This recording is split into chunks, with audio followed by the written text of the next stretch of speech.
welcome back to Sempa 360. Tonight we are looking at dance, salsa. And I have my very good friend, Arthur Chisitu. He is a dancer, photographer, and artist. He's also with his good friend from Berlin, Germany. Now, Arthur, thank you so much for joining us. I know that your friend had to excuse herself, but I want to hear more about you. I really don't believe you. Yeah. I have to say, I don't believe you when you say you can dance so close, so intimately with a young lady, Oh, yeah. and you really don't feel some kind of electricity. Yeah. Okay. How do you explain this? Okay. When you're dancing, I want you to look at it as any other thing that you do in life.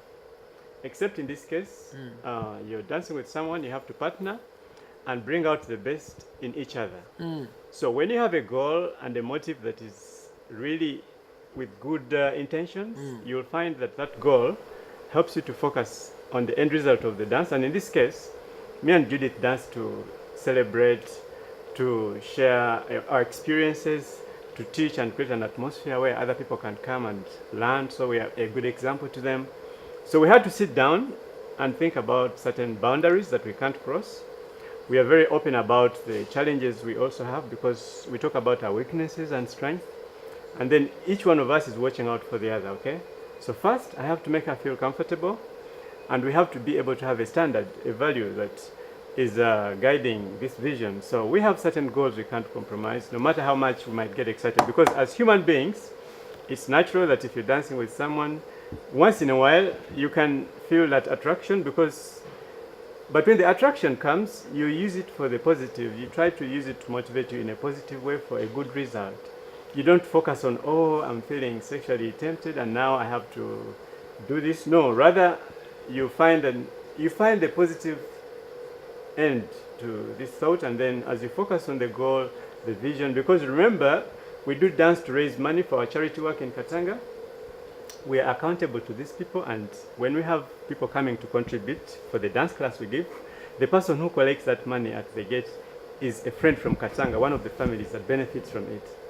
He knows that when Arthur and Judith are teaching... So you dance for a greater cause than just coming together. Exactly. You know, when I look at my Ugandan dancers, the officials, the other day, sometimes the officials, they do what they call pakachini. you know where they dance? Pakachini. And when you do pakachini, it really changes things very much. Now, I want to ask you, I want us to go to this carnival. Let's take a look. I want to take a look at this carnival pictures, and I want you to tell me a little bit about what happened over there. Let's take a look at the pictures from the carnival.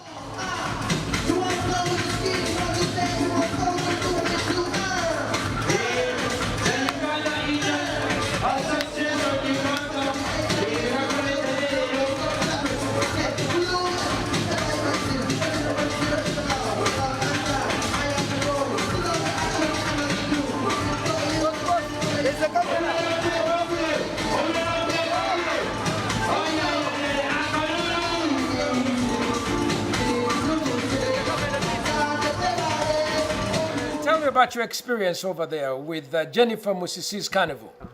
So when the carnival was announced, me and Judith sat down and we asked if there was anything we could contribute to the experience of the carnival.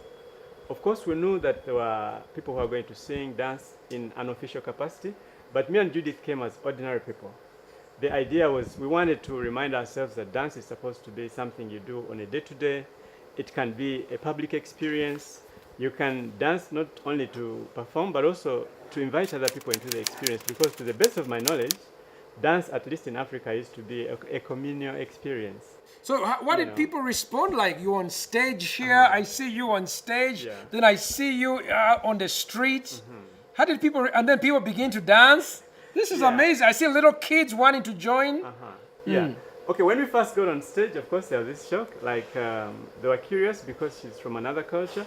And then for the first minutes, when we were dancing, also they had to kind of internalize this salsa because for some people it was completely new.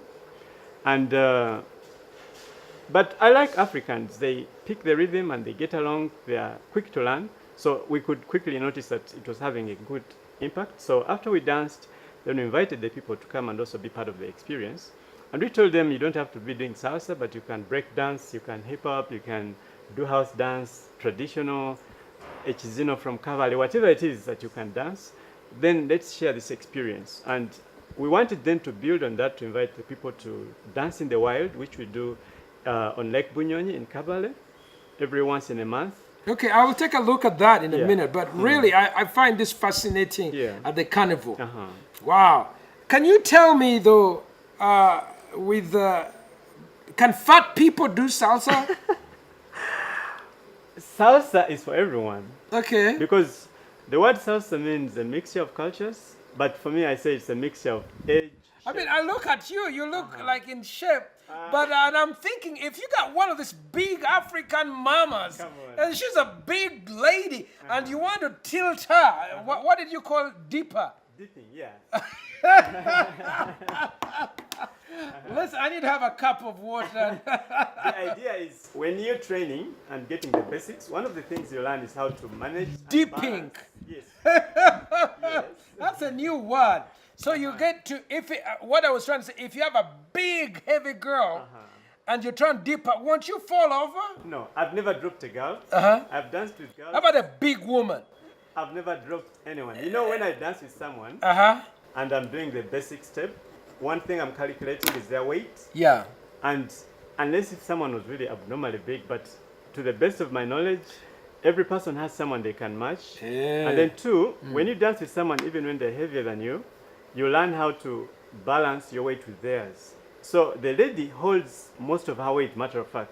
In the picture, it looks like you're carrying all of it, but she supports 50% of the weight on one of the legs as she goes down. So you're only giving her the frame where the back is leaning, but if she's well trained, she's carrying 50% of her weight on one of the legs. Listen, that's something we should clap for. Even big people can be able to dance. Absolutely. Yeah. It's for everyone, yeah. Dance seems to be a language that, your friend, what's her name? Judith Toker. Judith Toker. She's German. She speaks German, but you speak Luganda. Yeah, right. But somehow in dance, you seem to speak the same language. Say something about the multilinguality of dance. Yeah. Okay, I remember when I first went to the Sahara Desert, You went to Sahara Desert. Yeah, What right. were you doing in the desert? I had gone to document on the nomadic life there. There is a small tribe there, the Hassaniya, and their tribe is quite small. In what country? It's not yet a country. They're fighting to get their independence. And the Okay. reason why Right I now went they are there- under what? Part of them is under Morocco, and then some of them are staying in the refugee camps in Algeria. Okay. And, So between Morocco and Algeria. Yeah, it's a So you went and conflict did area. some dance? First, I went to document, but then I realized it was going to take me a long time to learn the language, and yet I needed the trust of these people. So I took a week to learn the dance, the traditional dance. And when these people saw that I could dance with them, they trusted me so fast. Really? My documentary work was moving so smooth. And at that point, I realized the dance was helping me to cross a barrier real quick. And then 2 weeks after I was in the Sahara, Al Qaeda attacked the place where I was. Oh no. And I escaped because I'd left the tent, the camp where I was just the night before. Wow. And then I had to depend on the local people to protect me and to guide me where to move. Very risky place. So it is the dance that really was helping me to bond and win the trust of these people. And so I take it very seriously. My goodness. So by the time the colony... Dance is powerful. Yeah, right. Yeah, yeah. You are saying that dance is a common language across race. Yeah, right. It's a language. It's also a language of exercise. You say it's a language And of. also spiritual exaltation. Like for people who want to meditate, reflect, and you want to... because there's this thing, I call it light, the elements of life. There is light, movement, and sound. Usually when these things meet, there is a holistic feeling around it. So it's one thing to go and look at nature and be inspired by this beauty that reminds you of a great creator. But also when you allow your body to move and interpret what your brain is experiencing with the sound of the birds, nature, all in harmony, there's a sense about it. So we came up with Dance in the Wild because we said, okay, we can go and look at nature, but what else can we do to also dance with nature and be a part of, to be consciously involved with, it's more like dancing with nature and also celebrating who the creator of this nature is. Because you can appreciate God by praying, you speak it out in adoration, but also you can do this with your body. You can, so it's I call it light, movement, and sound because light means there's life in something. The evidence of life in anything is seen by how it reflects light. Okay. And movement. So for you, dance is an experience of celebration, international. By the way, you can be a spy. If you're a spy, you can be able to gain the trust of people through dance. But it can also be used for bad issues. I read in the Bible, Arthur, there was a girl, I believe she's the daughter of Herod. And she danced in such a way that Herod got so excited. He says, look, if you want half of my empire, I'll give it to you. And I wonder, what kind of dance was that? Do you wonder what kind of dance? And she ended up asking for the head. I'm sure it's for a bad she wanted the head of a prophet, the moralist of the time. It goes back to motive. It's a double-edged sword. It can give life, it can also take life. So it's good for a dancer to be consciously aware of how you're affecting the people in the audience.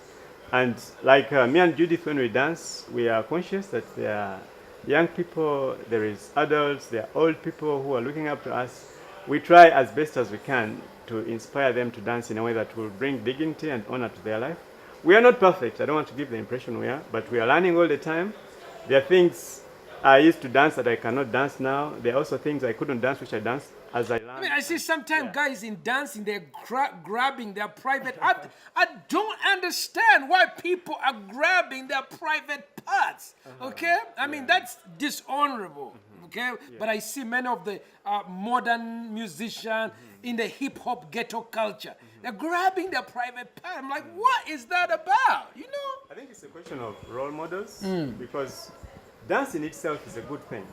And we can't say the dance is bad because someone is using it for the wrong thing. It's like when someone takes a kitchen knife and uses it to murder someone, we can't blame the knife. So the dance is good. It's a question of how can we raise a generation of dancers that is conscious of how they affect other people and the responsibility they have knowing that they are standing before this audience and whatever they do, probably the kids in the audience will try it out.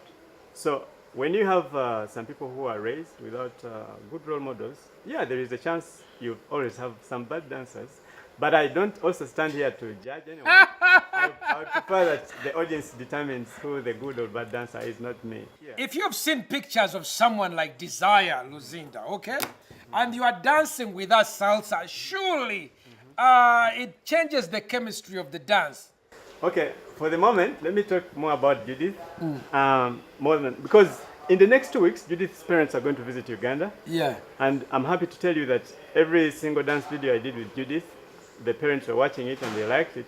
And for me, this gives me the confidence that if Judith's parents like what she's doing, if it is safe for them, it is probably safe for Judith, younger people. And so I would use that standard to determine if I'm going to. So if I'm dancing with a new person, like many people come to my class, first we sit down to try and talk. I have to take a break, but listen, I know what Arthur is saying. He's such a gentleman. He's saying that he was happy to dance with a girl in such a way that if her parents are there, they will not feel offended. And that's a great task. Listen, let's give a hand clap to Arthur. We're going to take a break. We're talking about salsa on Sempa 360. We make the world go round. Sometimes with dance, sometimes with salsa, and sometimes with a little bit of ballet. Stay with us. Don't go away.